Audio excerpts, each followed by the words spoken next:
ocasión hemos venido a visitar a nuestros amigos de la Fundación Yo Amo Animales con nuestro movimiento Donación Express de Tom.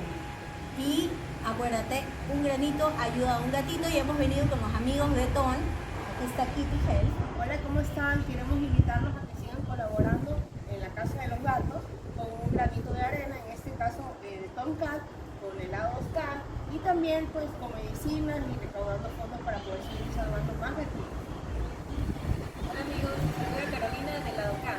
Nos hemos unido al bienestar de animales. Por eso estamos aquí en la donación express de Tomcat, ayudando a la Fundación Yo Amo Animales en la donación de productos. Si quieres unirte, te invitamos acá en la donación de alimentos, snacks, juguetes, medicamentos, cirugías necesarias para los rescatados. Ahora sí, Denise, cuéntanos cuántos perritos y gatitos tienen en este momento. Bueno, primero queremos agradecer a lo que es Tomcat, Kitty Health y el ADOCAN con su movimiento, ya que en esta ocasión pues, nos están visitando a nosotros como fundación.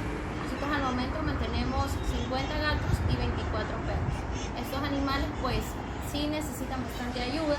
Nosotros justamente tenemos ciertas actividades que nos ayudan a recaudar fondos, que nos ayudan a tratar de seguir salvando vidas, como por ejemplo los campañas de esterilización, los adiestramientos, las brigadas médicas, nuestra agenda que está a punto de salir ahora en diciembre, pues para el 15 estamos casi que listos y queremos hacerles un agradecimiento por parte de la Fundación Yo Amo Animales por esta donación que estamos recibiendo. En estos días pues vamos a estar subiendo cómo nuestros animales se divierten con los juguetes que nos están dejando, con los helados, los perritos y con la arena, que es una arena que nosotros ya la utilizamos más o menos hace 1 año y medio en la fundación.